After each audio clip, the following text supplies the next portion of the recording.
Advaitamananda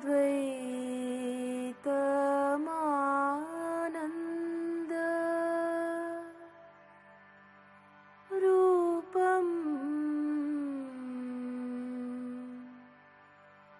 Arupam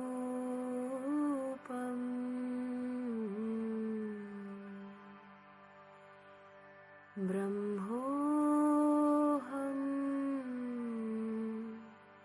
Brahmoham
Very good.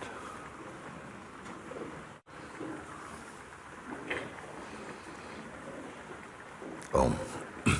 Namaste. Welcome everyone to satsang today here in Rishikesh. Thank you. Also, welcome to all of you who are joining from wherever you are around the world by broadcasting. Welcome to today's satsang.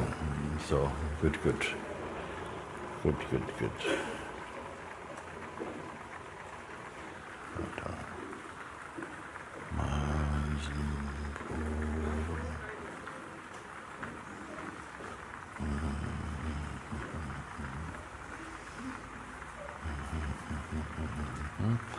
Let's start with you first, okay?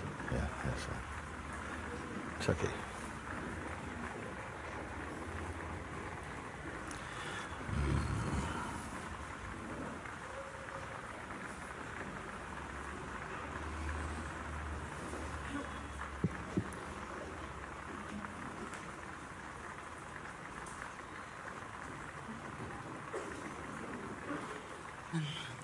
Namaste. Namaste. Thank you. Thank you.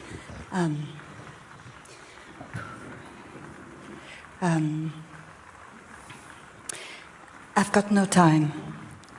There has been many lifetimes and many years in this life, and there has been a fear to stand in front of you, and I won't have it. I won't let this fear, I won't yield in any postponement. Very good. Yeah, I'm very happy to hear that. So am I. Actually, I don't see why there would be a fear to stand in the eyes of truth, if this is what I am looking for. Yes. Well, actually, often this is where fear comes, unexpectedly. We would think that if you have made a choice, or it's arisen in your heart, a choice for freedom and to find truth, that the universe in all of its expression would support this. but it looks like initially resistance come from somewhere. Resistance is coming from where it is coming then? Is it the universe is sending resistance? It is actually coming out of the seeker's presence in some way. I'll need a little moment to explain that, because it's such a common phenomenon, totally unexpected, that you are searching for truth. Human beings are searching for so many, many things.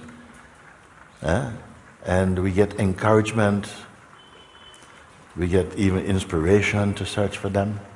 Perishable things, things that won't last. And it seems like some energy or people come to encourage you, go for it. But unexpectedly, when it arises in the heart of a human being to search for the truth of their own self, resistance comes. Why, we want to know? Why would resistance come? So this is experienced as a kind of shock for some people, like, why is my mind behaving like this? And what happened is that in learning to and becoming a human being, starting with the pure consciousness, the sense I am, the untaught way in which you intuitively and spontaneously know you exist, the first knowing, you see? Somehow from there comes a projection further to identify with the instrument, the body, and the senses and the mind, which are needed in order for consciousness to taste diverse experiencing. So there's no experiencing without duality. The interrelated opposites are necessary part of experiencing. We cannot know something to be good unless we have a sense of something to be bad. Or if something is cold, we cannot say this is cold unless we have a measure of what it means to be hot. So duality is very much at the very heart of experience. However, when we have identified somehow the identification with the instrument, I am this body, and later on the conditioning, the environment in which the body is growing is contributing also to the impression that is formed about who we are. And nobody stops it, nobody interferes with that. You know? Even those who love us is part of supporting that conditioning. You are this person, you're like that. Who to blame? It's like, who to blame? Who not to blame? It happens. All the beings, we have some conditioning in the beginning. Conditioning. But we must transcend the influence of conditioning as we grow. That is called spiritual, I would say, maturing. That we wake up because we inherit this sense of personhood, which is when the consciousness, which is not personal, identifies with the body and its environment, and then the sense I becomes I, me, like personal. And there is the birth of the person. The birth of the body is not the birth of person. The birth of the body is for the instrument for consciousness to express through. The person is born when the seed idea, I am this person, I am the body and my conditioning, the person comes out of it. The person is also a mode of consciousness, but is a very limited mode, because it is identified with a particular body, which somehow it's meant to, it's compelled to do that for a while, and to a specific kind of flavor of environmental conditioning.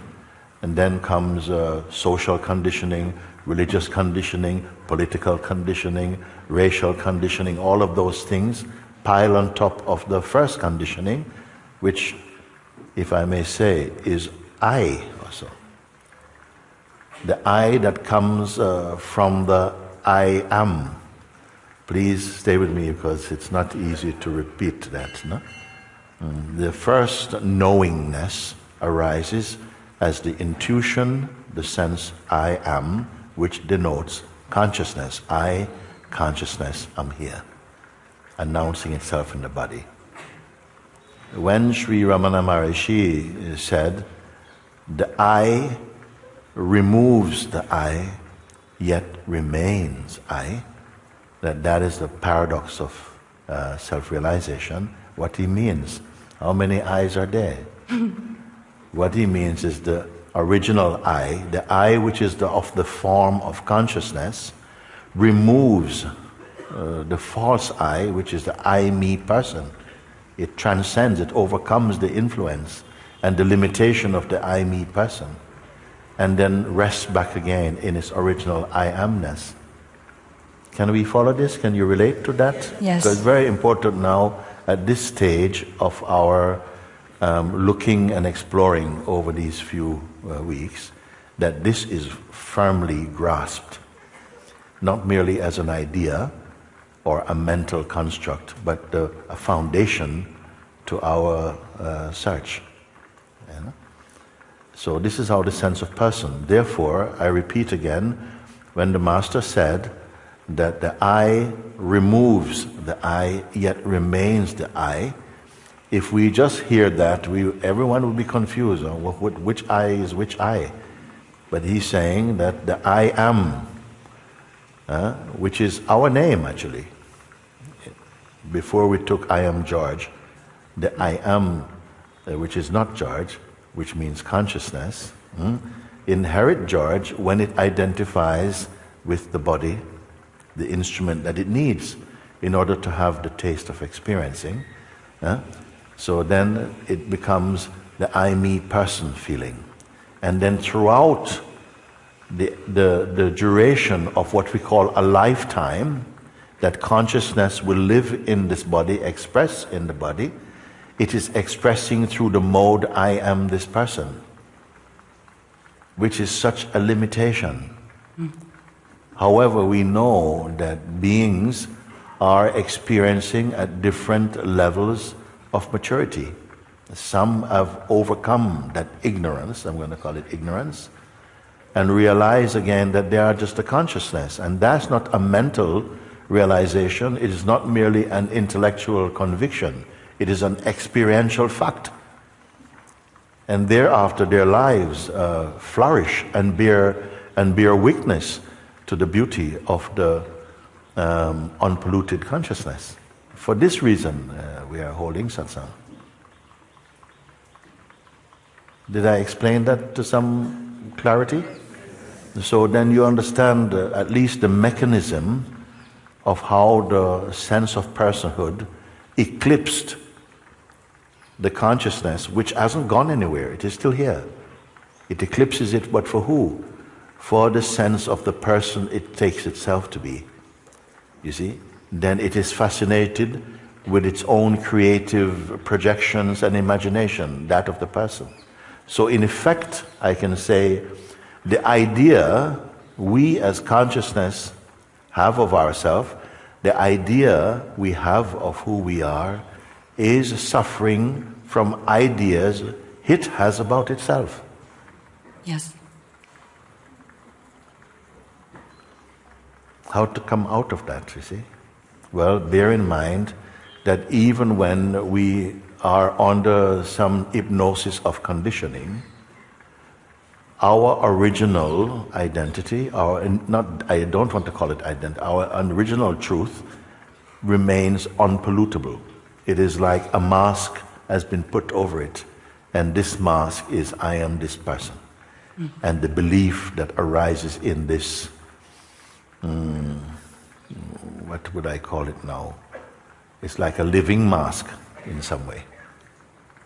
And now, as long as we are wearing this mask, the life will not be fulfilled in the complete sense.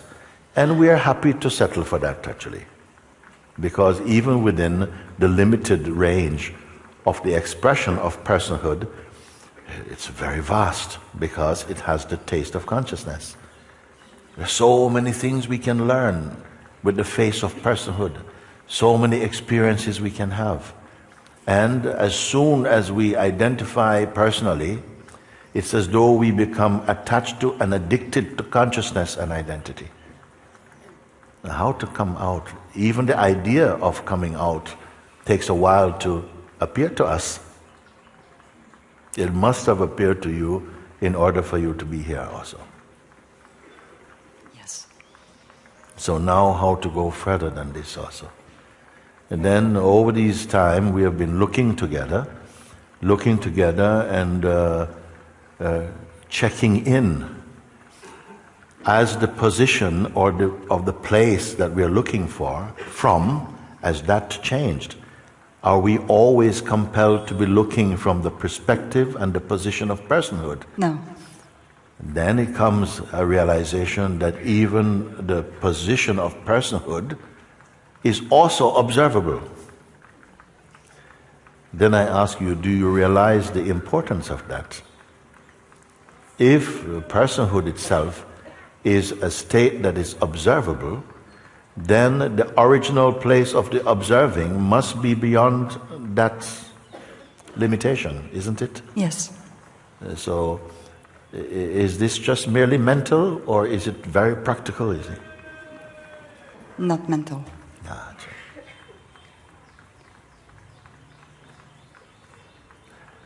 When you're in the position to see, to observe not just the function, not just the functioning, but the sense of the identity who claims it is doing the functioning, when you're in the position to recognize that, no?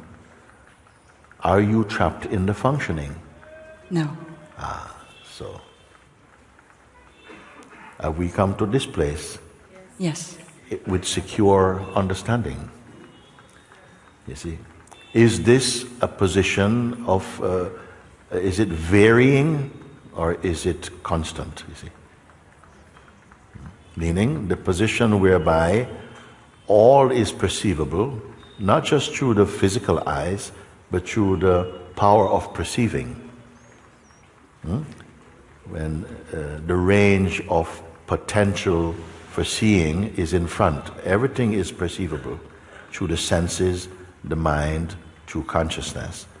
When you can acknowledge, I am that which is perceiving all this.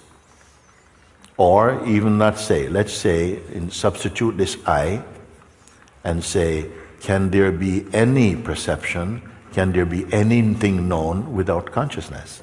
No. Can anything appear and be perceived to appear without consciousness? No. No. And who knows this?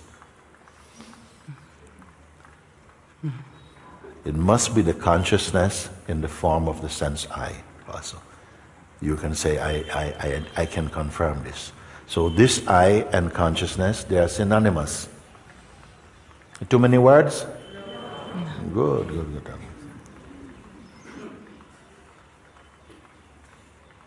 So you can come to that very powerful place of confirmation through sober seeing. Not necessarily emotional, it's not produced necessarily out of an emotional state. Even an emotional state is also perceived in this light. So we cannot paint that which sees all this with the brush of personhood. It is beyond. Yesterday I felt it was a very good metaphor and maybe exercise when I say all that, if we could consider all our feelings, all the objects of perception, the mind, thought, all that is perceivable to be on the screen called consciousness. Okay? Including the sense of yourself and your relationship and the things you have to do and your dreams and memories and aspirations and attachment. Everything is the play appearing on the screen of consciousness. Can we start like that again? Yes. And let's say you are also having the experience of being in the game as well. Yes, yesterday I went to this place, this afternoon I'm going to this place, I'm doing this and so on. You have that experience. You have it also. But now if I say, what about if you're also off screen? You're also off screen, so everything that appears, even the subtlest of feelings, whatever has a taste that can be perceived or sensed, is on the screen. including the one who is tasting, very nice, I want this, that is also perceived, and you are also off-screen. You're on-screen and off-screen. Can you connect with this one? Yes. So off-screen, if you can perceive everything, the feelings, the emotions, the dreams and aspirations, the memories, are all on-screen. What is it that's off-screen?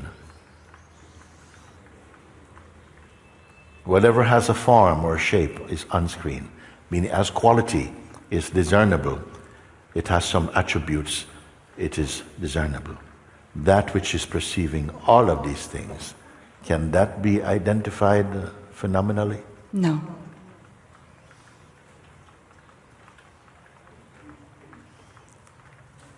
So, what can you say of yourself?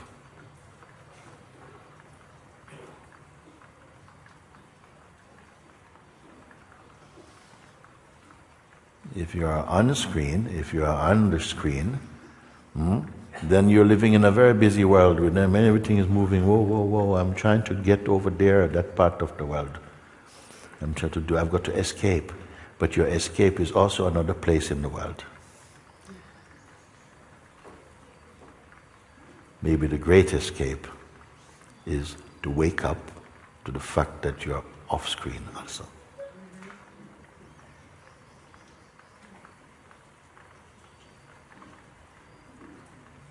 Maybe it's not enough. It is clear.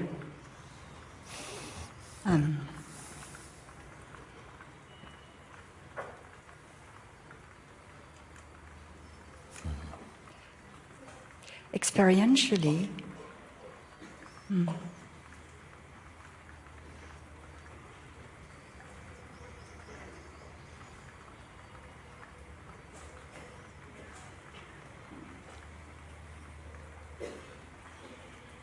maybe the question is, what is... I'd like really to check in the inner positioning. What is... okay. Take your time.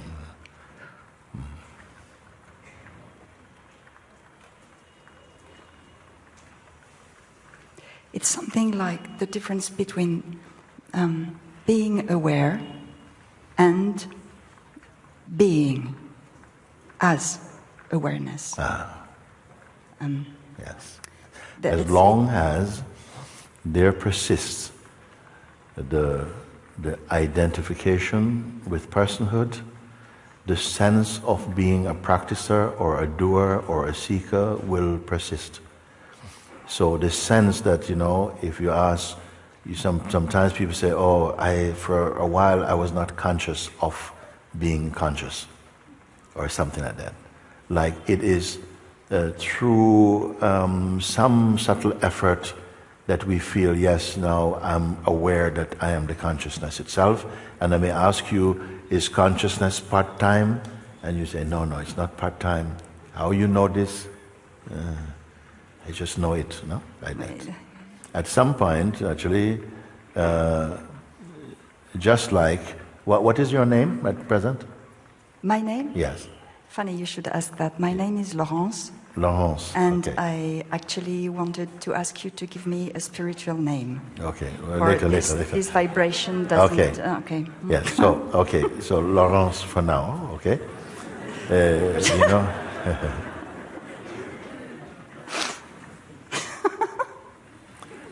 Now... But grace is amazing, right? So, the name was given Laurence. When the child came as a baby, it did not come, it was not born with the name Laurence on the forehead. God said, call this baby Laurence. It came, somebody thought about the name, and someone offered the name, and it was, the child didn't accept it. Maybe the parents, maybe mother and father say, should we call her Lorraine? No, Laurence. No, Laurence. Okay? So the choice was given. The name was offered. Child was baptized or whatever with this name. And for a while this name didn't mean anything to you. No. It was just a sound or something. And then at some point, the consciousness was sufficiently mature to accept the impression of a name and to remember it. Because generally speaking, a child is growing up, maybe if it goes playing and it gets lost, and someone says, you know, what is your name? You may say, boy. Where do you live? House. Maybe the details haven't come yet. So sometimes the parents write the name, put it in the pocket just in case. At some point, even this body, we were not yet used to using body. Even earlier time, maybe as an infant, you wanted to pull something, but you couldn't get the body to do it. Then you didn't feel you are the body also. No. Did not feel. When you got used to moving and controlling the machine, then it was more easy to accept, I am this body. And also the consciousness that holds the impression of the name is forgotten about and the name is remembered. Thereafter, if you are walking down the road and someone says, hey Larry, you keep on going down the road. If somebody say, Laurence, did you remember that you are Laurence? It's just there, and yet you're not carrying the memory, I am Laurence, I'm not Lorraine, I'm Laurence. No, you're not physically remembering, you're not actively trying to remember, but in an instant, it's mentioned, something goes, yes. So, look how amazing it is that we can remember a name which is not original to you, but the consciousness which caused and allowed the name to be remembered, nobody knows the consciousness. Everybody forget the consciousness. Yet without the consciousness, even the name Laurence could not be remembered. This is why I said something once. I said, I am. Before the idea that I could forget myself or that I need to remember myself was believed. Now, we got very subtle to say these things, you see. Now, all of this is addressing something that you say, you see, that somehow we have to remember that we are conscious. And so, sometimes we forget that we are consciousness, and then in that mode, we're remembering ourselves to be person. And we're acting from the place of person without the consciousness that we are conscious. You follow this? I'm sorry, it's very subtle, but it's a very important thing. Then at some point, you will, through practice and through being reminded in satsang, you'll come to know that actually I don't have to try to be awareness. I cannot not be awareness. And that becomes so obvious, it cannot be forgotten. It's not in the realm of remembering and forgetting. Just the fact that you are is the evidence that consciousness is here. Then does consciousness have to remember itself? Unless it takes itself to be something else like a person. Then when it takes itself to be something like a person, then it has to be reminded again, but your consciousness, why are you behaving like a person? Oh, yes. Like this, until you don't have to remember anymore. It is obvious. And life has had recently amazing ways to remind me, in a way. I had, can I tell this very little story? I had built a hotel, I don't know how you say, honoring my being, and there was a picture of you above it. And I sent the picture of this hostel, I don't know how you say in English. Hostel, to a friend, and her 3-year-old daughter wanted to speak to me as I was on the phone with my friend, and she said, I really like your hostel, and Mooji is you. Right. She did say that. Yeah. And when I was here, I went to Papaji Street. And after meditating under the tree, I started looking for my bag. And I saw this bag which looked like it, but it was a bit different, and I couldn't really understand. And at some point, a man came and he said, "Are you looking for your bag?" And I said, "Yes." And he said, "It's on your back." And I burst out laughing. Because this is, and to me this is, to be as awareness itself is something like that. Yes. That cannot be, but it's not a but. I really want experientially to confirm that place where I come to. I think I'm making it far more complicated than it is. It's good that you're noticing that. This is also the evidence, as the consciousness is becoming more refined, that is in front of you and you're watching that. You say, actually, we don't need to go down this road, let's cut that. This is to do with your own effectiveness as a consciousness itself. So basically, if you're caught in an action, really involved in the action itself, is it that you're distracted and caught in the action, or that is there a need to be aware at the same time? If you are caught in an action, intensely in an action, and someone call you Lorraine, or they call you Laurence, will you not remember that you are Laurence? You are imagining that you get so caught up that you forget that sense of caught-upness is only also a play arising in that space. Now, I'm saying you an important point when I say that you will not forget that you are Laurence, and you will not be remembering that you are Laurence. You just are. Okay. You see? So this understanding that I'm pointing, that as soon as it's clear that it's consciousness, not in the mind, that thoroughly experientially confirmed, and still after that the mind will still be coming for a while, and it is good. It will test your discernment, and you'll somehow be exercising your checking in and checking out, and gradually after a while it's no more effort, it is there. It is good that mind come, the sense of personhood come, some impression from the past come, some remnant of some identity come, and then it's quickly detected and discarded like that. Yes. Yeah.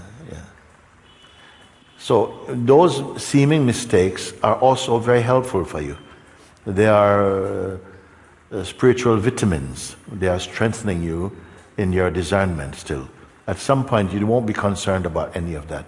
Okay. Natural functioning is happening, and in the space of the non-happening, which is your original nature. Mm.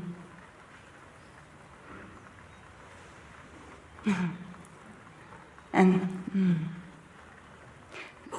you are in some way zero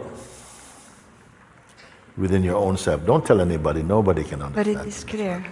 Yes. Functioning is taking place, and somebody will say, wow, if you don't say anything to anyone, everyone will think that somehow you are the best functioning. But you don't know how you're functioning. Just functioning is taking place. Yes. Without the what I would say, the mischief of the personal mindset. Yes. Because that would have been bled off, that will be thinning away. So your actions, your activities are much more imbued with consciousness and so much more fluid. Your presence also, the presence you are, also carry the fragrance of that pure consciousness. More peaceful, more content, open, so very alive in your stillness, and yet you're doing nothing at all actually. Mm. The prayer really is, there few words, merge me in you. Yes. That's the prayer. Yes. Truly. Yes. And there is also a knowing that even though it is obvious, there's this knowing that I haven't fully realized what I have discovered. Something knows.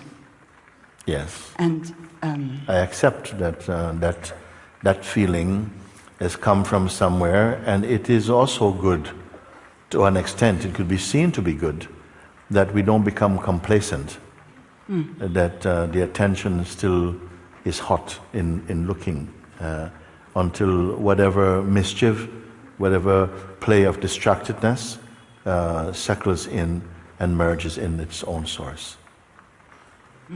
Yeah. When in silence, I'd like also to check in with this. When in silence, after the playing, the observing distraction towards the thing that is being observed, coming back.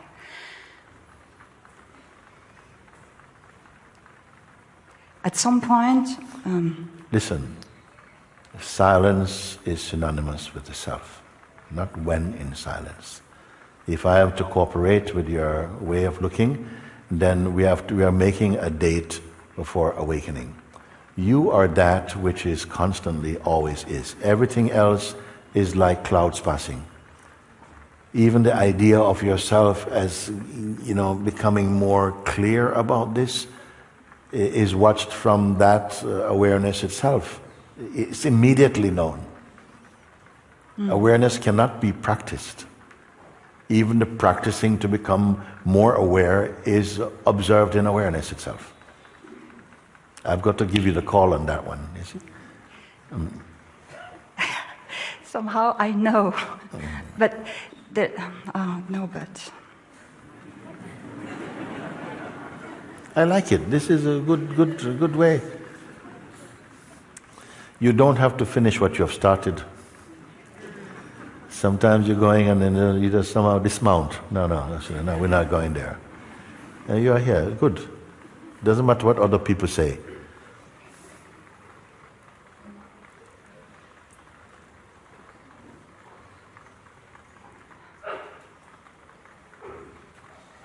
Where do you live? Normally? In France. In France, of course. Laurence. For the moment. Everything is for the moment. I love this about the French. I learned this expression from the French. You ask them anything, would you like another cup of tea? I'm fine for the moment. That is very good. And it is very, very real and true. Some people say, oh, today I'm in such a bad state. No, I'm in a bad state for the moment. So this for the moment, if we listen to it, it's a very good thing. Yeah, right now this is a moment, this is being experienced. Next moment can be different. I'm learning to really live by that, not to plan. Yeah. Everything comes clear when it's clear to you that you're only the pure consciousness and everything else is imagined. Automatically you are conversant with life in the most natural way. Without plan, without practice anymore, everything is clear for you. I want to speak with you after. Not to hide something about satsang, just something for her. Okay? Yes. Okay.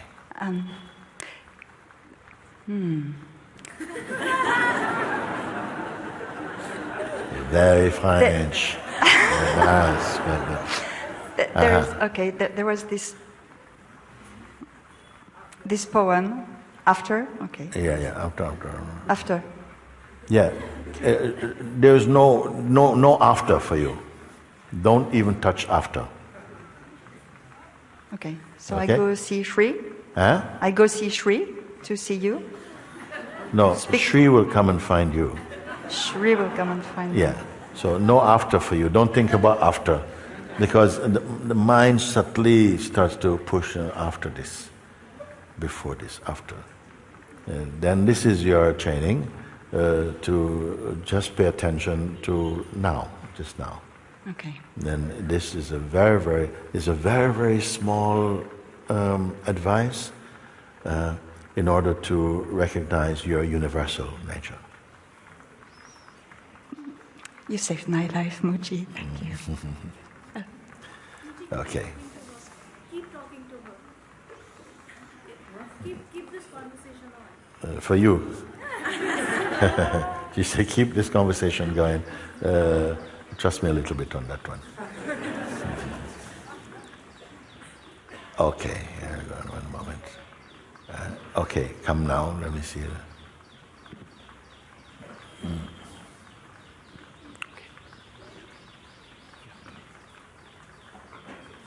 Pranam Maharaj. Okay. Maharaj, many times, I asked you this yesterday also, many times you mention about this inquiry to find out who am I. And another thing is, when people ask you about suffering, you ask them to ask the other question, which is to find out who the sufferer is. Yes. And somehow, Maharaj, suffering and overcoming suffering seems to be a greater motivation than to find out who am I. So, how to go about this? Yes. This is a question from you directly. You're suffering, you want to know how to come out of suffering. How are you suffering? Oh, Maharaj, ways more than one. The body, age, health, the impulses, the interaction, Yes. the emotional pain, so many. Pain is something actual, or there's something actual about pain. Suffering is to do with an attitude towards pain. So pain is actual, suffering is optional. Pain is to do with something, even pain also, the way that pain is also interpreted depending upon how personal you are. Something can be painful, you say it's painful, who can measure the pain? Someone can have some meter that measures, okay, we've gone up to 8 out of 10 here and he's still smiling.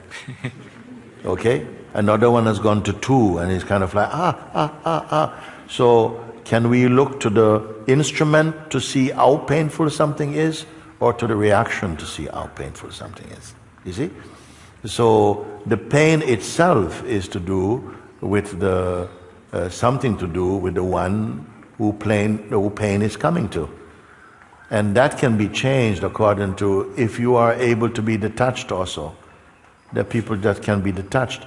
Even a simple example, and we're not using pain, but why not we can swap that. I had one nephew, and I used to, whenever I go to the house of my sister, I had this little play that I would grab him and tickle him. He would be sort of 6, 7 years old at the time. I used to grab him, come on Nathan, come here, and I grab him, tickle. And this is a little tradition we started, no? It went on every time I go there. So one time now, he was about 7 years old, and I said, come on, I'm going to tickle you. And he goes, stop. And I said, okay. He says, tickle me now, uncle. I said, suddenly it was not fun anymore. And I said, come on, tickle. So I said, come here. And he was like,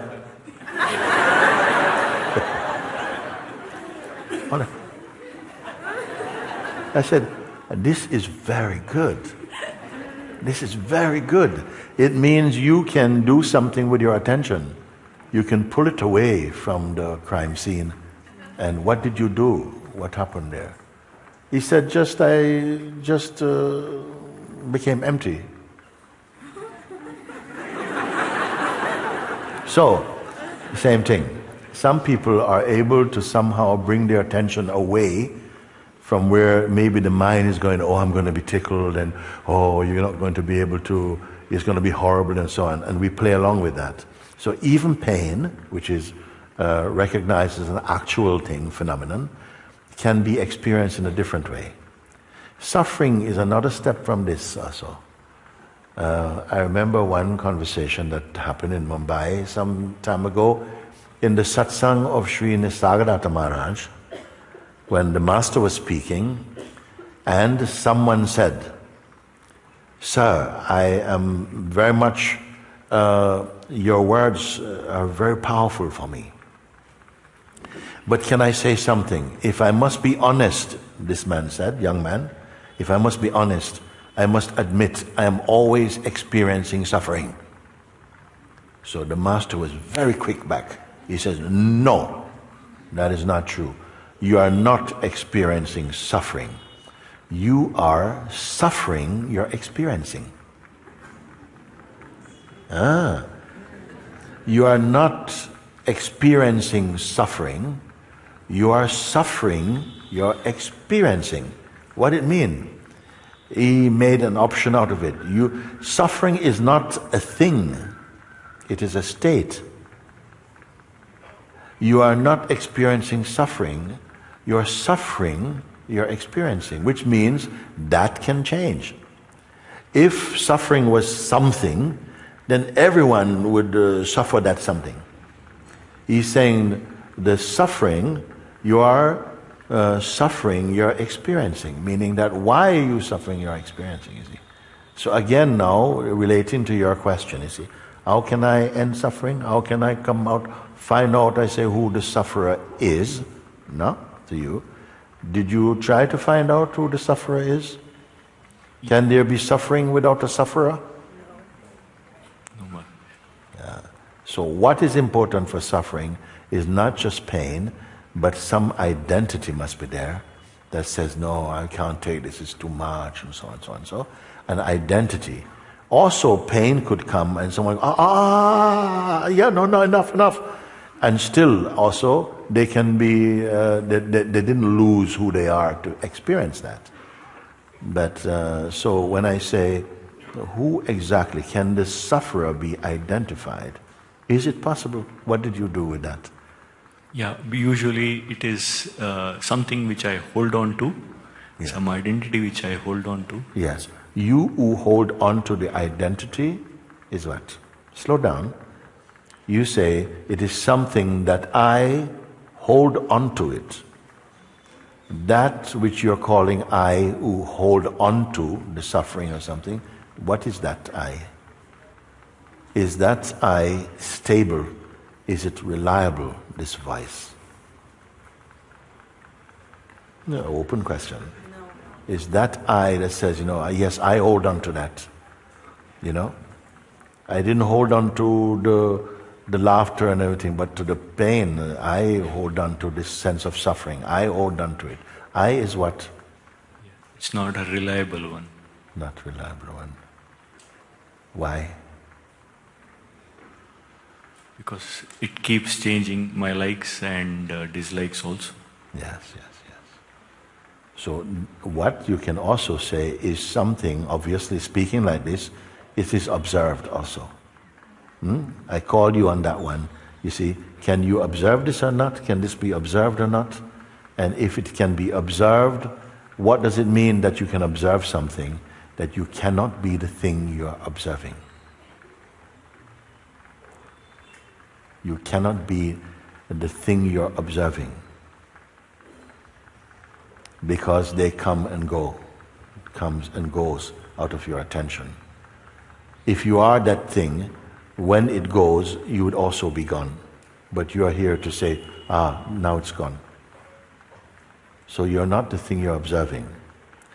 Yesterday, I was pointing about self-awareness, and I said that the great beginning is to start with the sense of being.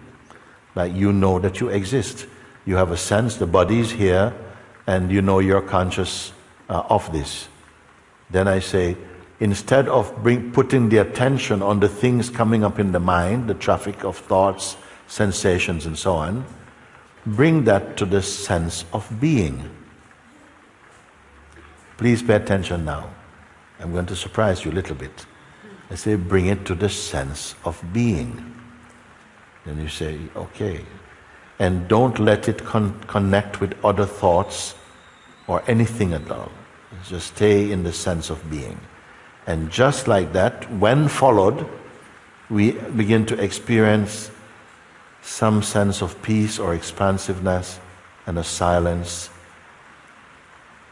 The noise of the mind is not there. So we feel, thank you. I feel I am really just right here now. My beingness is right here. That's a very concentrated state. But I asked you just like this, and I'm saying now, whatever you can perceive is not your final truth. So even the sense of being itself,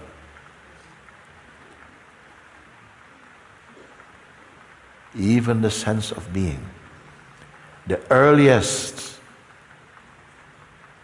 manifestation arising from absoluteness, the sense I am and beingness are one.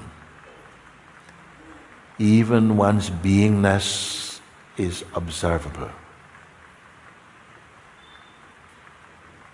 If your very being, which is closer than intimacy, is observable, that which observe it is where and what.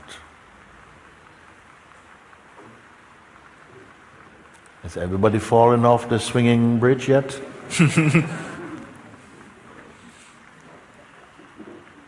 I have not gone this way with you. Yes, I have, but not in this line. We shared the sense of being. Even if you are self-aware at the level of beingness, meaning that you're paying attention just to your own sense of existence, without story, without history, without relationship, without anything, just being alone, externally and internally, alone. You follow? Yes. Yes. That alone also will bring great peace and joy and contentment. Even love is beginning to flow here. But now, today, I'm saying, even if this is observable, what is observing this?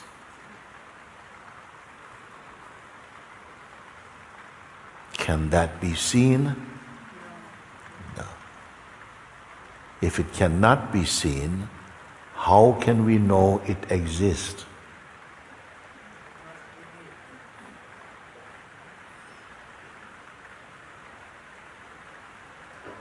The fact is helpful. The most subtle, the sense of being itself is perceived. That's fact. That's already a proof. There's something more subtle than even the sense of being. Don't try to think, oh, what is that? Because the mind will say, I'll help you. I'll show you. Your own private Google will come. I know what that is. No, you don't. It cannot be known in the classical sense. It cannot be known separate from you. There is no separation in it. That is the ultimate. That is the self. Ooh, grasp. Wow.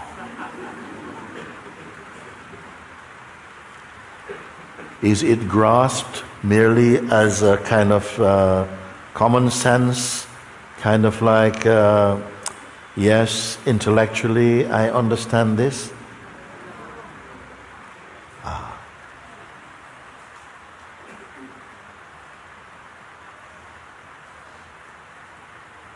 Then in a way I could say you are found that which cannot be found. You have reached that which cannot be reached. You have seen and are in the seeing of that which cannot be seen.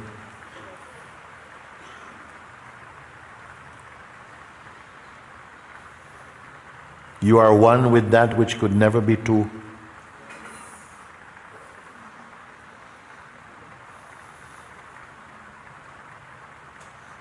And you, what about you? Maharaj, it's just an intellectual understanding. Yeah. Who says it's an intellectual understanding? Did the intellect say that's an intellectual understanding? Is not even intellect also observable? Yes. Is not even intelligence also perceived? Is not even the saying, this is an intellectual understanding also perceived also?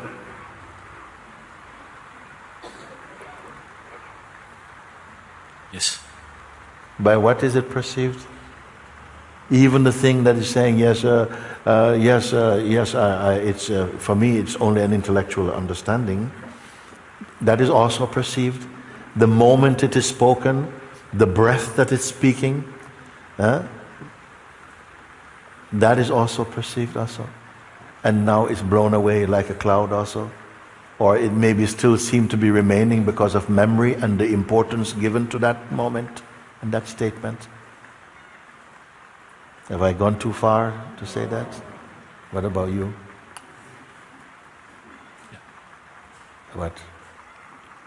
I'm following the train, Maharaj. You're following? The train of thoughts, what you're saying. You're following the train of thoughts. Where are they going?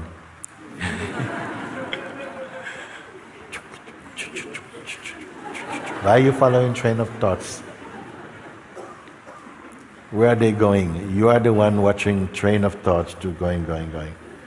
Are you going also? No, I'm observing.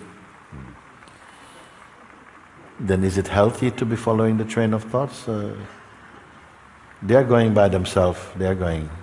Even unforced, they are leaving, no? To make room for the next train coming. Okay? Why you should be worried about it? Pay attention to yourself, what it means. Just be the witness.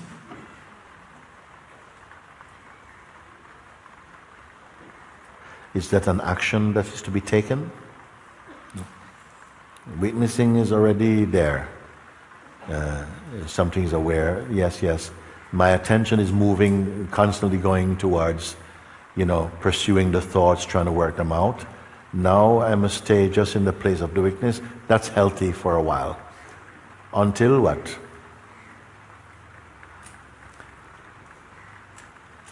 What is the purpose? What's the value of witnessing? What is the value or purpose of witnessing something here in this context of the search for truth? It is only to confirm that all things witnessed and witnessable Are changing. Are changing, isn't it? Whatever they may be, they are changing. You cannot maintain continuous, unbroken contact with anything. Even your favorite concept, you cannot do it. It's coming and going. Knowing that, leave it. It's going by itself. That's the first thing. That all things perceivable are moving along like clouds passing, waves flowing by, like that. No? Having seen that, like that, the energy returns to the source of the witnessing itself. You become aware of the environment of the witnessing itself. Because there's no further energy needs to be wasted paying attention to something that's constantly changing. So it comes back now, that which is witnessing all of this, then you become aware, and this is right here. So you're not fragmented in your observation, jumping all over the place. Now you are at the very source where even witnessing is witnessed. Can I say like that even? That even the act or the functioning of perception is also perceived. Have you moved? Yes, I can witness the witnessing. Yes. At the point where the witness or the witnessing is perceived, who is there to know that? What is there? What can you say?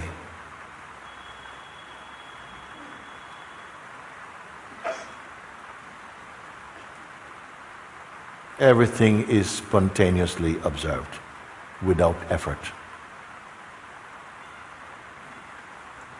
You wake up in the morning, did you have to switch on the senses? Eyes, ears, body. No, automatically they come into function, no? Automatically they come with the arising of consciousness. all the functions wake up altogether. What have you done? Did you switch on the lungs, breathing? No, everything is there already. What are you doing? Even observing, aware of the functioning of the senses, the sense of time, everything is automatically there. Even the sense of doing something also appears also.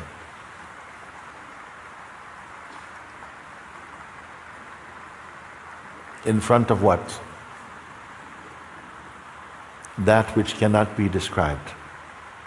That is the supreme consciousness.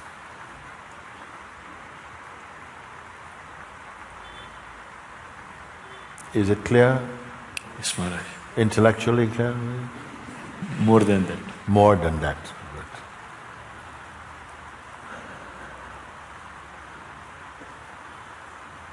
Thank you. Thank you.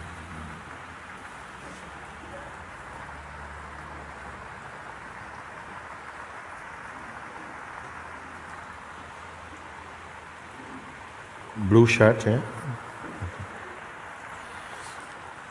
Blue shirt? Blue trousers?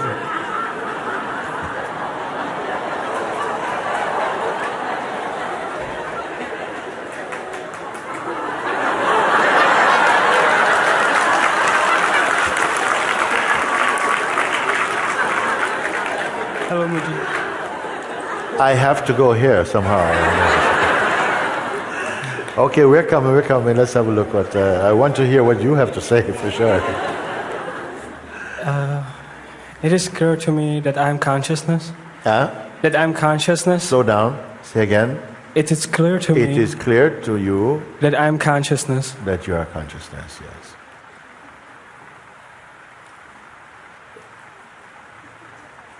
My attention usually goes to the trying to be the consciousness. It's like I recognize that I'm not struggling to be consciousness. My mind is trying to be that. Very significant observation, no? It's not what I am is trying to be consciousness. I observe my mind is trying to be consciousness, or less it says so. Because if my mind saying I'm really trying to get close and close to consciousness, you might believe in that and end up becoming a journeyer to consciousness. You see how subtle it is, no? And these things you must transcend, meaning become wise enough to see this is not true. I am already here. Who is trying to become here? My mind is saying, yes, but I'm not yet conscious that I'm conscious. And something is seen that my mind is saying, I'm not yet conscious that I'm conscious. Okay, good. I don't really know where to go from here. Nowhere. Finish. Boom. Short satsang. I mean it also. Sometimes we feel, lunch is finished quickly. Why not? Do you have the power to leave it right there? Is it enough or not? This morning, Annie, who was working on my shoulder, and she said something to me. She says, less is best. Not talking about massage, I'm saying that many people, Annie, you're here? Yeah, Annie's here. Annie said, see, I remember what you say. So many people want to see you, Guruji, one-to-one. Shri told me, many people want to see you. And I said, but it's impossible, I can't do it like that. And he says, less is more. This is what you said? Less is more. Less is best. Sometimes we are overworking at something which is still. You have said it like that. You came and you say, I know that I am the consciousness. I observe my mind trying to become consciousness. But I know it is my mind trying to become consciousness, or now you're going to say, how much time should I give the mind to catch up to me?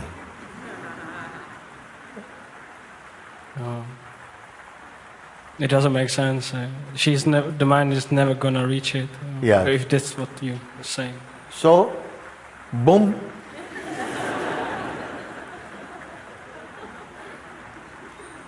Let's listen what he's going to say now. It's all mind. Like the mind is feeling it's not finished yet. Yes, yes. Somehow. Yes, we know this voice, no?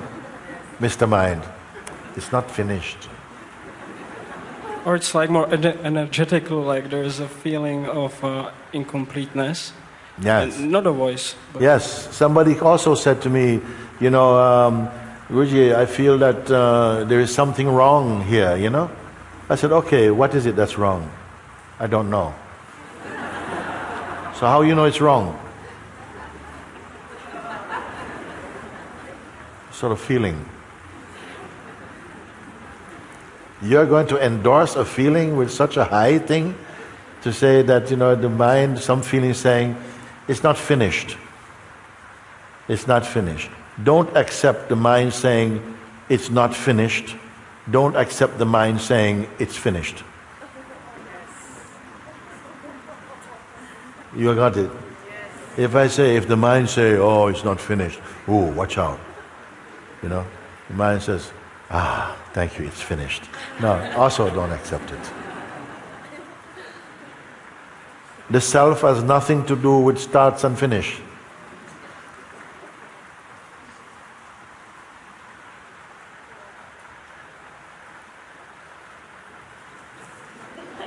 I have nothing to say. Thank you. There comes that moment. Thank you. Yes, are you happy? Wrong question, sorry. No, it's good. It's good. The mind is looking happy and happy. Yes, there is a sense of peace. Peace, yeah, not happiness. Yeah, yes. Not excited happiness. Yes. Peace is not different from contentment. Contentment is not different from joy. Joy is not different from love, actually.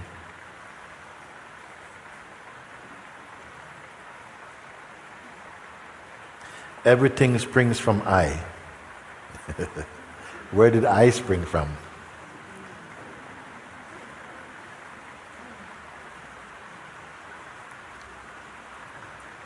If everything came from I, and also the I also came, from where it come?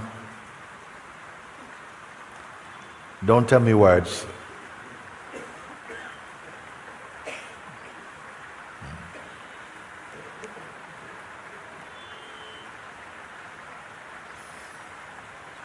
Thank you. Thank you.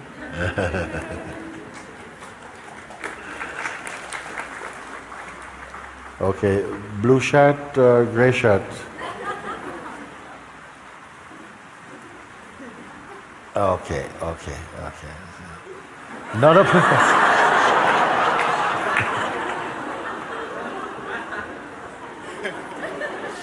Okay, sing a duet. Okay, you go now. Let me see. Thank you. Namaste. Namaste. Thank you. I want to share an experience and observation. A lot of time, I feel I've experienced the truth, and often it happens that a lot of thoughts cross by, and being in the conscious state, I know it will flow, and I don't have to participate. Yeah. But certain times, the mind plays that game and we participate. Yes. Some energy goes there. Yeah.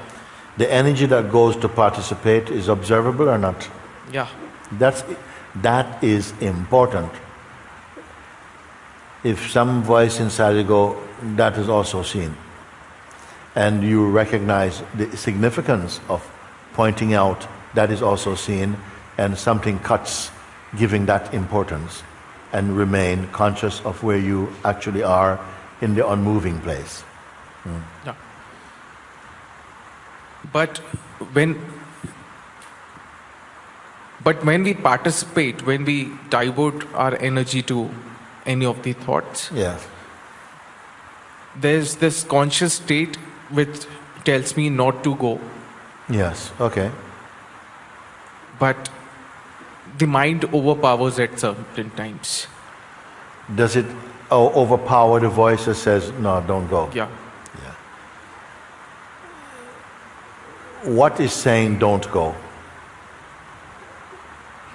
The internal feeling. Yes. Maybe a wisdom in you said, leave that. Yeah. Okay, all right. And then, but a stronger, It's a voice says, no, go for it. Okay. Is it that the voice is stronger, or the one who is listening is weak for that voice? come again. Is it that the voice itself is stronger than that which says leave it? Is it the voice that's stronger, or the one who is listening to the voice weak, too weak to... The one who is listening to the voice is weak. Yes. Is that you? Yeah. But the voice is really very strong that you don't have to participate, Yeah. you know. Yeah. Yeah. And when I participate, then after a certain point of time, I realize that Yeah. it was a mistake. Yes. And Okay. then Yeah, and then? and then I feel very bad about it. I feel Let me give you a break about that. Don't feel too badly about it. It's better just to forget that and stay where you are. Don't grieve about these things because the mind is there wanting you to grieve about them. You see? Don't make anniversaries out of your pain. Something happened, you made a mistake, okay, it's a mistake, okay. Life, making mistake is, the Paramatman designed the world that mistakes will be made, have to be made. They'll become one of your good teachers. If you learn from your mistake, then it doesn't remain a mistake. That's all. But beating oneself up about it, oh no, why did I do that? Why did I do that? It's almost paramount to arrogance, actually. We cannot help. There's a saying, to err means to make mistake is human. You're going to make mistake, but you will learn from them, you grow. It's actually very important that sometimes you cannot discover something until you make some mistakes about it. Then it becomes real for you. So don't make that like somehow, oh, you made a mistake. You see?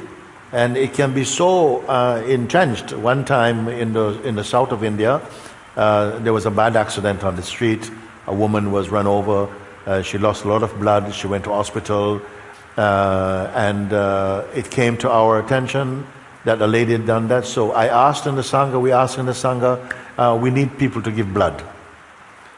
So many people came, but nobody knew what blood type.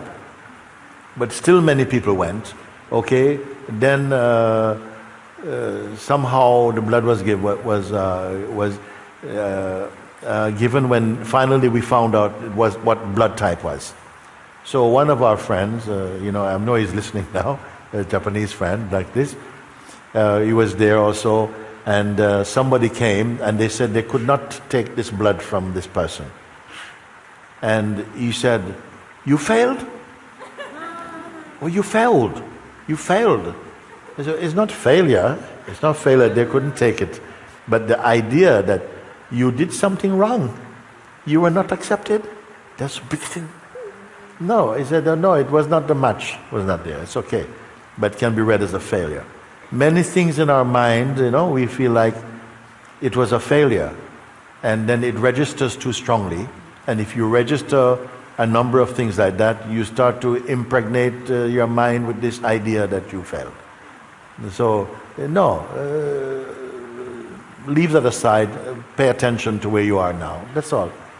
Don't build up these things. Sometimes You say, okay, it was good that that happened in some way, because now I learned something from that, and move on. That's it.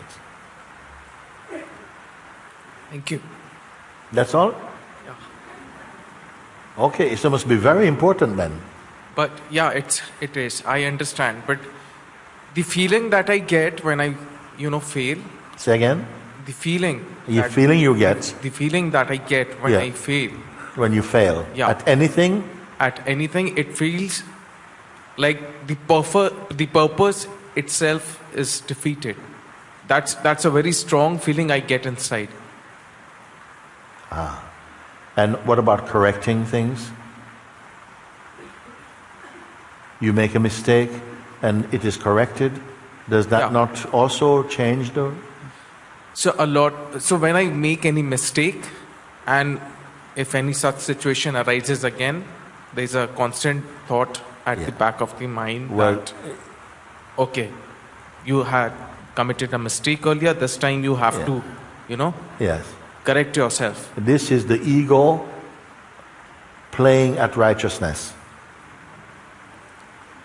That would be the ego playing the game of righteousness. And it makes for a very unhappy life. Don't be too much of a perfectionist, because then you will not be able to forgive yourself, or to see and say, that's life, never mind, let's move on. You would be maybe stuck with something, and for days you can't come out of a state.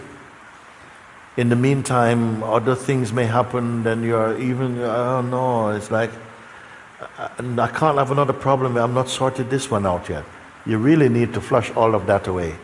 That is not a good attitude, it's not truthful, and it is not really, it's something to be actually discarded. You may have to work a little bit to remember that. It is to do also with personal identity. The personal identity, this is what you may call a vasana, no?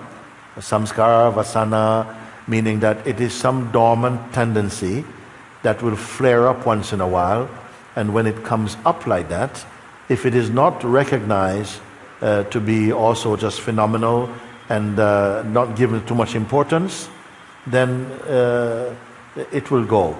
But the tendency is that when it comes, it commands a lot of attention, okay? And it can paralyze you for a while. You see, it's like holding the beingness hostage by this kind of reaction, and you are there kind of just giving so much attention to that. So blessed that that gets dropped, because it is not contributing to your spiritual maturing and transcendence. It is not a healthy state. So I'm saying this so that it goes more deeply inside, that you see this, no, that's not good. Yeah, and it becomes very difficult to forgive my own self and say that it's okay. How are you in forgiving other people? It's easy. Easy? Yeah. Yeah. But when it comes to my own self, yes, it becomes very difficult. Yeah. Yeah. That's what's happening. The identity has creates something, wherever it came from conditioning, from whatever it is a state that is playing out, that you should not make mistakes. Well, you are going to make mistakes. There's no perfect personality. There are no perfect persons. You must make a mistake. Don't go out to make them,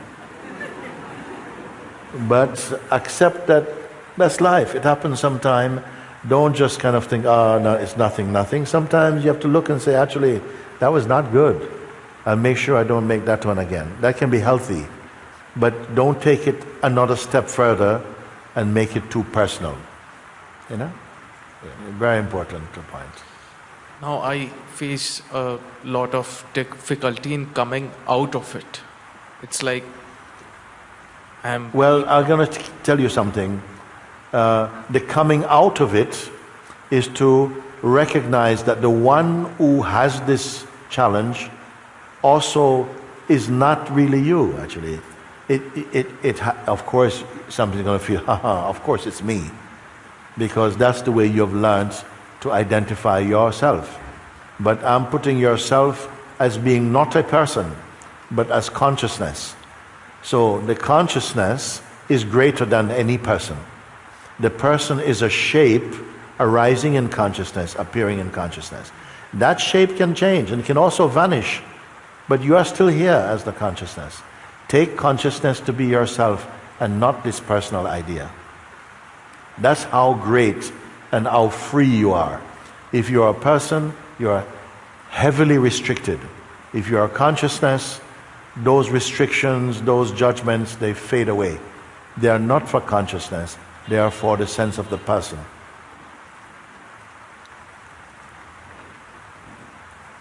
These satsangs are being recorded, so you can watch again and listen again and really give it attention, because you can be easily free from this.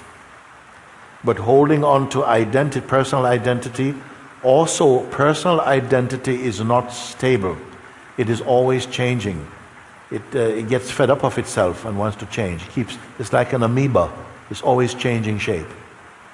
But in your mind, you hold on to something that it's fixed and it's continuous.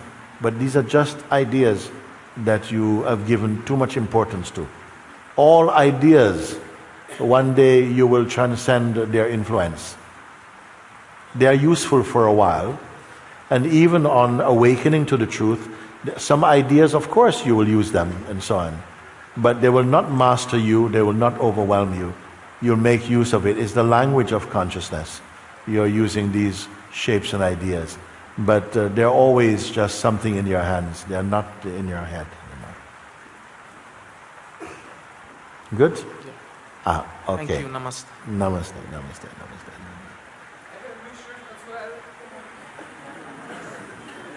You come.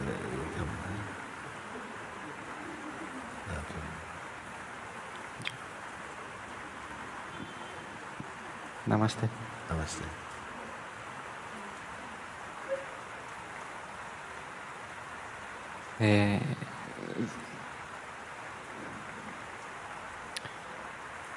I started following your pointings, and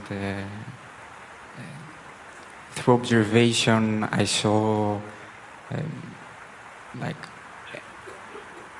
parts of me or parts that I thought they were me, like falling down, and a clarity came. Yes. Like a silence. Yes. And I was sitting for hours in this emptiness, nothingness. In a state of emptiness. Yeah. So, okay. At the same time, with this immense clarity, feelings, even the one that has the feelings or experiences life,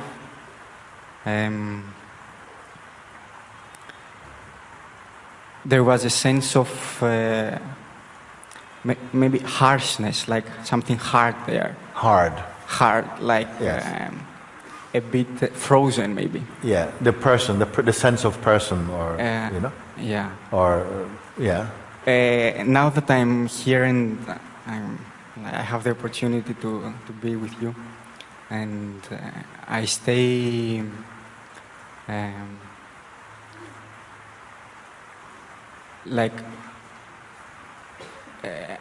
I started staying as awareness, like dropping into a silence, and all the ghosts that are coming, that through observation were fall down, they come very strongly when I don't give attention to them. And so when you don't give attention to them, they come more strong? Yes. Yes. Yes. when I was observing these ghosts, let's say, or anything, they were dropping, you know. Now that I'm here and I follow this pointing, like staying as awareness, staying like. There's two staying things. in this silence and somehow I identify with this. Okay, there is a distinction here. One is staying as the awareness is useful in the beginning because of the reflex to keep referring back to the old regime of identity as a person. You follow? Because in the early stages, the senses, sometimes the mind comes in, something catches again, and you find yourself being personal again. So the advice is stay as the awareness. Stay as the awareness, though, can seem like there's someone to stay as the awareness. You follow this? Yes. But gradually, as it's as best an advice that can be given at a certain stage of our maturing. Stay as the awareness. Stay as the awareness. It's okay, yeah, stay as the awareness. Then sorry, my mind is coming very, very strong, and he's saying that you're only pretending this. And what? Then it's believed again that I'm only pretending that I'm staying as the awareness. It's a good one.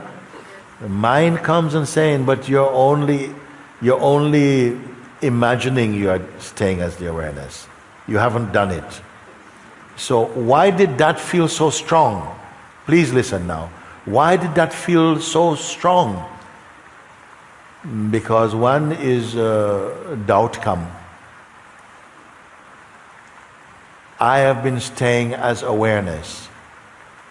But there's only awareness. There's nobody staying as awareness.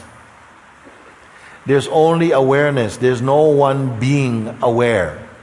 There's just the awareness itself is there.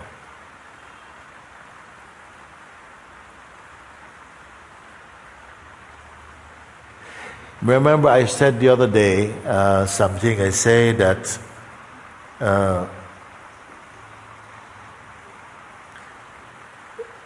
the word I, if I say I think, the I in the I think is as unreal as the it in the it rains.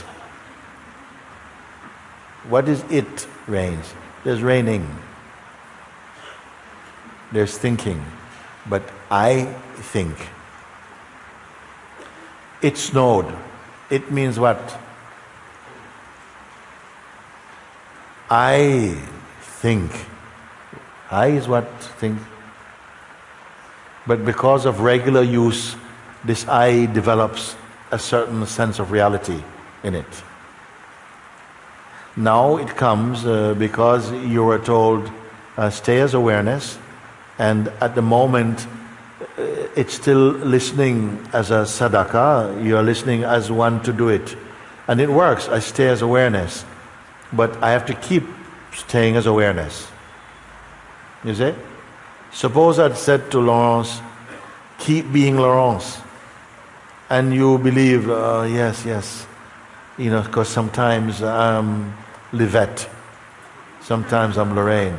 No, keep staying as Laurence. Oh yes, let's do it, Laurence. Then a doubt come. I must remember not to be Lorraine. I'm Laurence. But without this idea, there would not have been any trouble. Now I say, stay as the awareness, because before you're used to staying as the person. So I say, stay as the awareness in which the person is seen. So that is, we try stay as awareness. But at a certain point, you realize, but there's just awareness. It's what I am. When you realize awareness is what I am, do you have to stay as awareness? Remember I said, as far as truth is concerned, when the seeker finds what it is searching for, the seeker does not become a finder, but sinks inside the source itself. It makes sense? Because if the seeker discovers awareness and becomes, oh, I found it, then what will happen? Please tell me. It will also experience, I lost it. And why was that?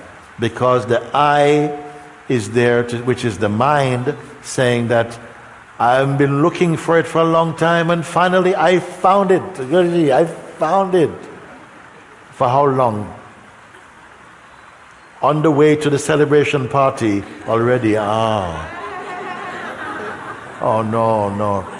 Call off the party. No, I lost it. No? But if there's no I to find it and no I to lose it, what is there? You see? It alone is here. No? These are subtle things. And the power of consciousness in you inherently and spontaneously demonstrate these subtleties to overcome all the cunning ways of the psychological mind. Trust it. Observe and see. You may call it grace, but it is working on your behalf. In the beginning, you must make effort. Don't just ask, please help me, please help me. No. Step forward and help will come. But if you're sitting there, I'm so hungry, you know. I said, but the banana is right here. Yeah, but could you peel it for me? Well, but where is it, you know? Why don't you peel it for yourself? I can't. Where's the banana? It's there. I said, but you have the power to pick it up. So if you're asking help, please help me, but you do nothing about it, then it's already show you're not serious. At least make a step to do it, and then you cannot do it, then power comes to do it. This is how grace works. That is how faith works. You see? So in the beginning, it's very beautiful to hear what you are sharing. And you have not made any real big mistake, but some subtle thing. You see, that, I stay as the awareness, but then you said when I have to stay as the awareness, then some ghost comes. Yes. When I was observing the ghosts, they were just falling. The ghosts are dying. Yes. But when I was paying attention to stay as awareness, the ghost came back. Ooh. And suddenly, it happens these days. Like maybe it's misunderstanding, probably.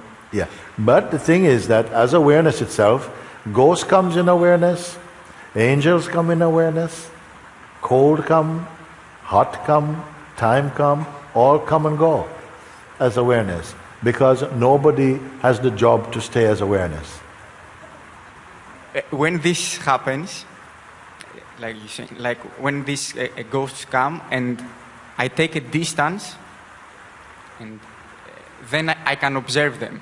Yes. And taking a distance is the same as paying attention that there's only the awareness itself. All these things are coming, just like you can only experience all these things in the waking state. You know? And when the mind is there, maybe in dream, you also can experience many things. But so all of them are the content and the play happening in the waking state. All of the things that you're perceiving are happening on the screen of consciousness. Even the one trying to stay as the awareness is also perceivable on the screen of consciousness. And the ghosts that come, and when you're paying attention to them, they collapse. And when you're trying to stay, just remain as the awareness, they come. Because they know that he is not sure that he's the awareness. He's trying to stay. Ooh. That is can happen. So therefore, you keep looking and you see, but everything is coming and going from here. But this, which is not coming and going. Who gets it? You follow or not? It's a very important thing. It's only through satsang where we can see these things exposed, you know? Because sometimes your mind doesn't want to stand up in satsang, you know? Because he knows that left you and him alone, he's got the advantage. But if you speak him out, then, it's like, no, don't say that. No, don't say that. This is only for you and me, you know? No, don't say it. So something is protecting this, the very thing that's making you feel vulnerable also. So when someone comes and they speak, I love that they speak out. That is already the first step in blowing these delusions away. I'm very happy for this. Thank you. You said something that you're not sure that you are the awareness. A thought comes that you're not sure that you are the awareness. Yeah. Right? And, which is a thought appearing in the awareness itself. Yes. And even the one that the thought is referring to, the you, are not sure that you are the awareness. This you is also perceivable in awareness or not? Which is the greater? The one who is not sure about that their awareness, or that which perceives the one saying, I'm not yet aware? The one who perceives. Yeah. Sometimes or all the time? Sometimes it will see this, or at any time it will see this. Meaning any time the thought or the doubt comes, instead of believing the doubt by identifying as the person where the doubt could be true about, when seen from awareness, what happened? We have to do any work? I see that the doubt is there, the feeling is there, the believing of the doubt is there, but still all this is watched. I don't have to believe the belief. Yes. And also by themselves they are leaving. They can't stay. They can't stay. Why are they leaving if they are true? If they are true, they can't leave. They are going.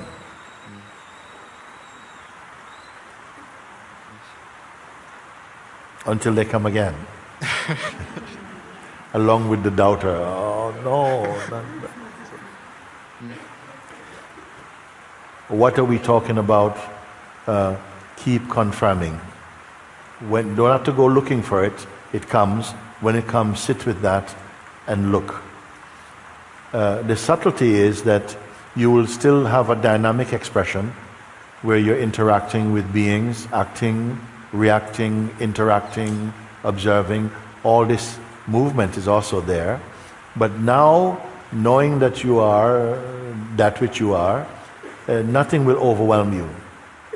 This body is still living to perform some action. Thoughts are still coming, but now they will not overwhelm you. They're in a higher service because the ego is diminishing, or it's just no more. It's going. And even if it stays a little bit of ego, somehow, because some seeing still needs, even after the realization of the self, some little spots still coming up, and you can keep combing it out slowly, like that. Still against the background of unchanging awareness. So what I'm saying again is that there continues to be a sense of a deepening, a refining, a maturing. As long as the body is here, and there's consciousness and the body, there continues to be a deepening, a maturing, a refining, at the same time happening in the midst of the unchanging awareness. This is a paradox. It is just how it is, like that. Yeah, I want to thank you, because I try to go through this and find it for alone, and it's not possible. And yes, the way that you support me, it's so great. And yes, yeah. Thank you. It is wise to seek help until you go beyond the need for help. Because mind will tell you, no, you can do it by yourself, and a bit of arrogance can come with that. Take help. You know, who are you taking help from? From the self. From the self. This is self-help. Yes, not ego self. No, the wise one is learning from everyone. A wise person is wise because they learn from everyone. I was told that they ask, why is the Buddha got such big ears? He says, because he listens more than he speaks. You're learning something, discover, looking like this. And so, don't be afraid that you seek help. But you must be wise enough to know, also sometimes the mind is coming in the form of help from some people, and you got to know also, this is not, this one is not. This one also is not true. And is that a big mistake? No, because you need to discern when something is true or not true. This is how we develop more in wisdom and refine the consciousness, by recognizing the truth and the untruth. What resonates and what somehow energy is not right, and you can, like this. So everything is in service to the realization of the self you are. It's beautiful.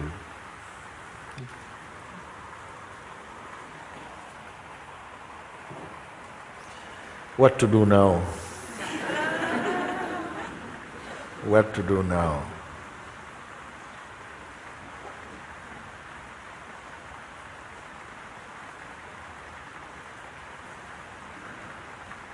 Okay, I give you 3 minutes to tell me what you want to say. Yeah, okay. Dear Mooji Baba, namaste. Namaste. I apologize for my eagerness to come here, but I realized that I didn't need to. And I realized that I am not this need to come here.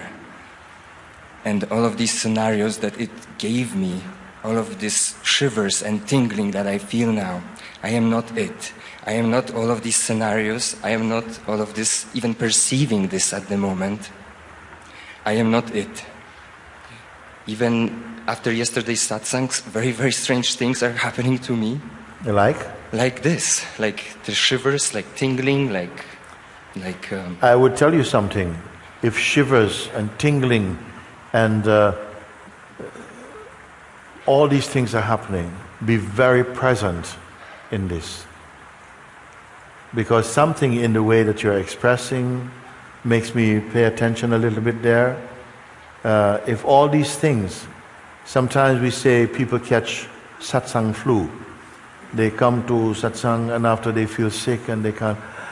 All these things are good if you pay attention and don't identify with them.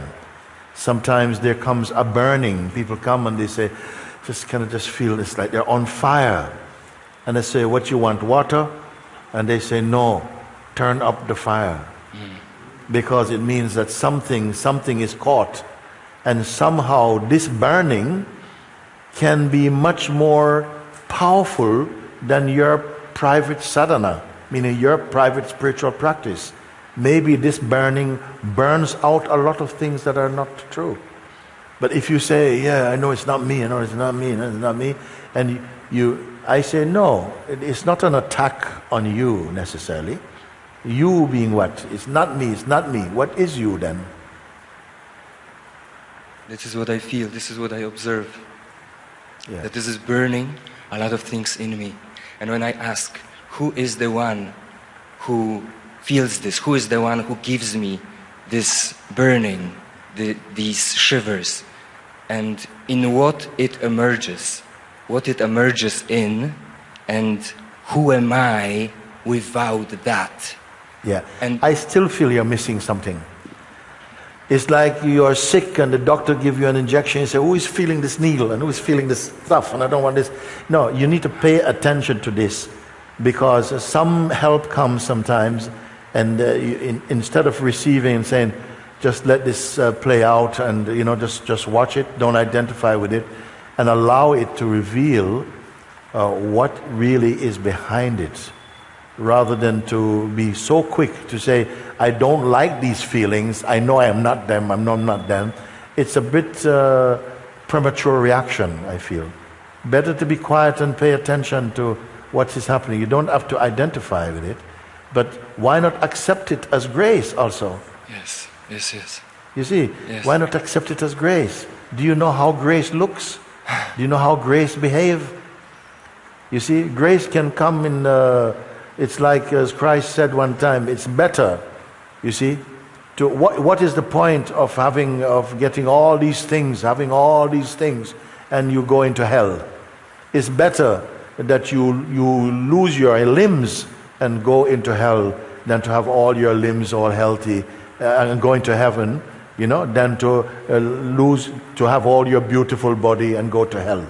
He's speaking same thing. Sometimes the grace comes in very strong ways, very strong way. You feel burning, you feel like even people shame you, even people attack you. They attack you and they say things which are not true. I experience this also, that people say many things, they invent things to against you. He said, but I'm not doing, and everything that is coming from here is for goodness sake, is for God's sake, and still it comes. Am I to see it as, just hurt? No, I thank God for them. Yes. Because these things will ripen your consciousness in ways that you will not imagine. Everyone who chooses truth comes under fire, and it will feel even injustice and persecution will come to you, but you will grow out of it, and much more powerfully than if your experiencing is all beautiful and all more. No, sometimes when you are under bang, bang, bang, and you come out of that with great power, great peace, and no cynicism also, and love also come. So all this, accept in fact everything that come to you as grace coming from God. If you have this attitude, you will conquer this world very quickly. If you have the attitude that whatever comes, bitter or sweet, thank you. Help me to rid me of ego. Merge me with you. Don't matter. It is grace. To refuse it is disgrace. Accept. Life is not attacking you. It's giving you strong medicine, acid grace. And sometimes we don't know what you need. You say, oh God, please help me to speak nicely and to be very nice and calm and like this. And he sticks his finger down your throat and think,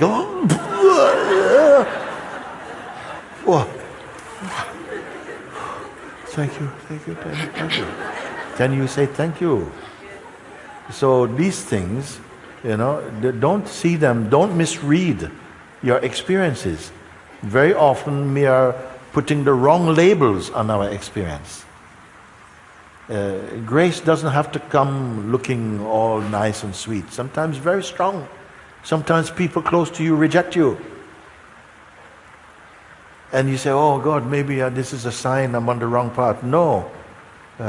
Just keep your heart good and say thank you. Thank you. Help me to grasp this, if it is your will or whatever it is. So don't feel like, I'm feeling, no, I'm not this shivering, I'm not this. If you are going to inquire like that, then also inquire, I'm not this joy, I'm not this peace, I'm not this enjoyment, and I'm not also the not enjoyment. Don't just throw the things that feel uncomfortable in the moment, because it is your mind that feels the discomfort also. It is good you come like that so that these things can be said also. You are the self, and in the process of really discovering the fullness of yourself. So these things, they come and they can feel like, yes, you came and you came across here because you had an earnestness and eager to come. Yes. But it is a good thing that happened to you. I know. I feel grace and I'm grateful for that. I feel a lot of grace, and it happened before a lot of times, but this time it's like so strong that, I had to come here and share this. Yes. It is good, brother. It is good.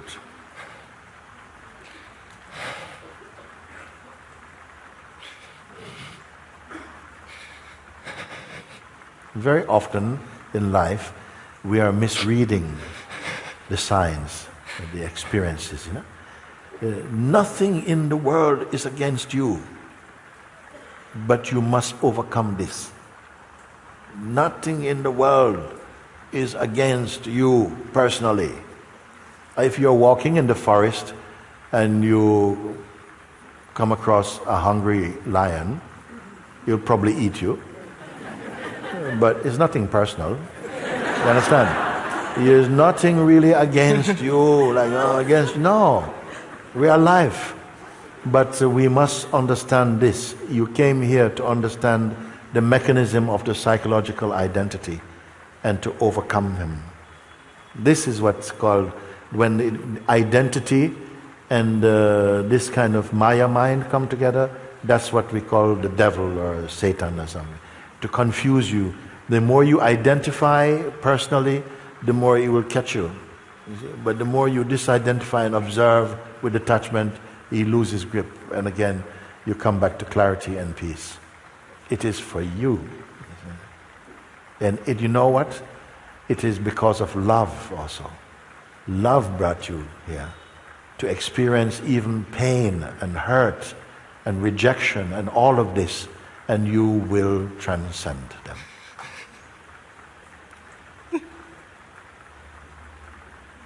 So great is that which you truly are.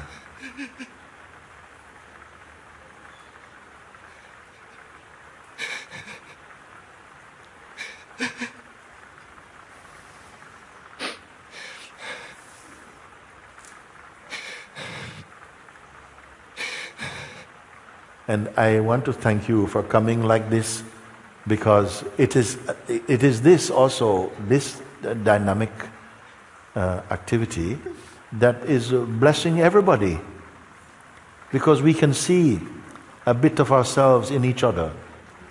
If it is not that, then what chance we have? We learn from each other. We feel the same pain, same frustrations, but I'm telling you, it's part of the human experience of consciousness. And consciousness will use them to return home. And the greatest of homecoming is right here. It's just recognizing that which is the source before the birth of any concept, before the birth of time, before the birth of form. He's here. The one supreme self, the Lord of the universe, dwells within your heart. This one.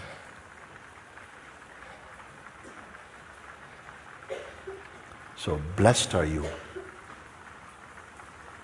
Only when we start to feel things, this is inauspicious and so on, and of course there will be pain, and there will be people who want to hurt you also. Like I told you, the wise man builds a house with the stones his enemies throw at him and lives happily in this house. You have to be such a wise person. Don't every time something painful comes, you buckle and reflect. Cry, get over it. Reflect, grow, transcend. That is the power that God has put in you. That's all.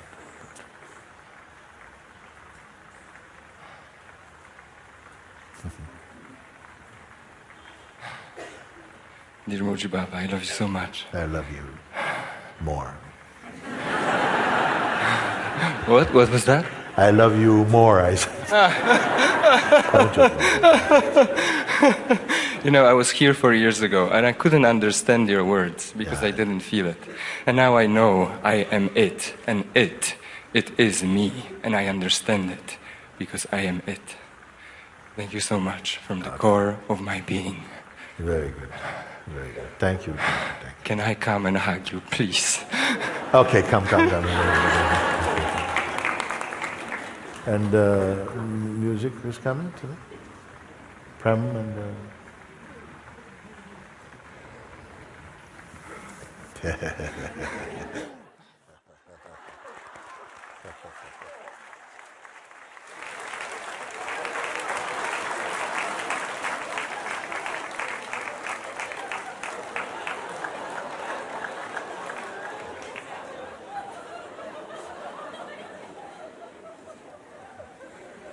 You're a strong guy, you know.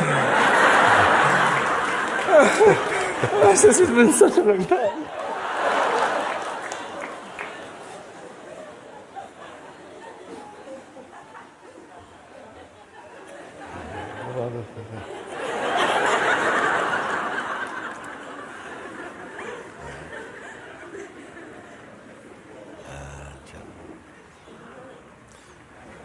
Fix my microphone, everything.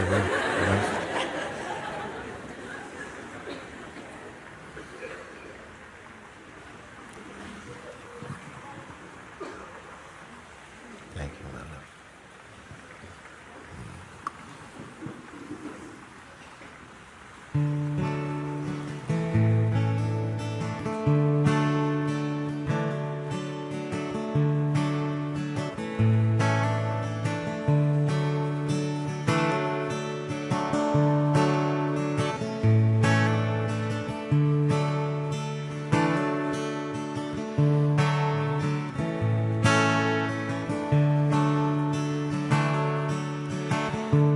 It's a beautiful day.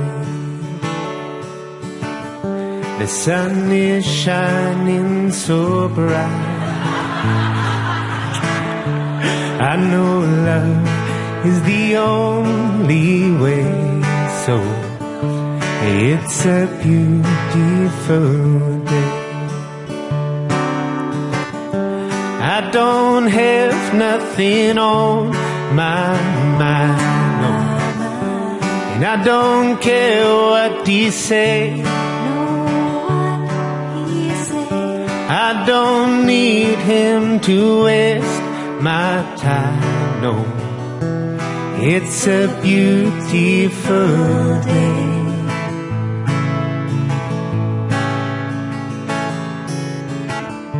And it's a wonderful life. Lord, I hope you can see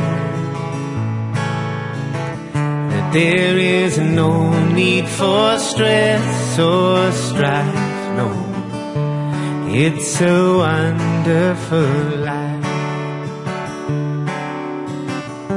I don't have anywhere to be, no. I don't care for my rights, and I don't have anyone to see, no. It's a wonderful life.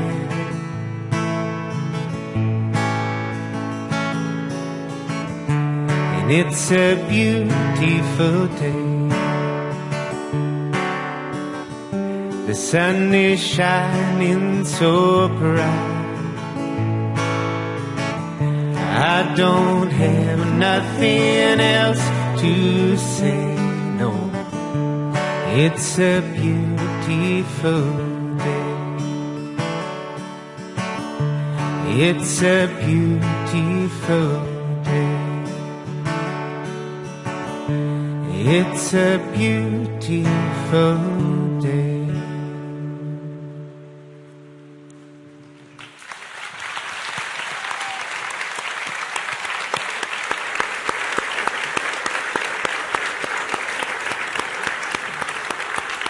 You know, it is the perfect song. Because the sun is yourself. The sun is shining here. So it is always a beautiful day. Yeah.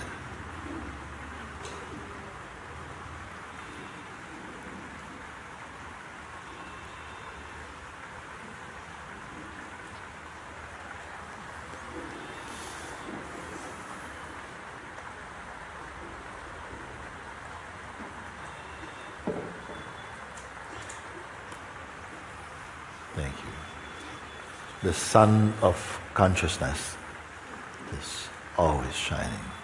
When you know this, it's always a beautiful day.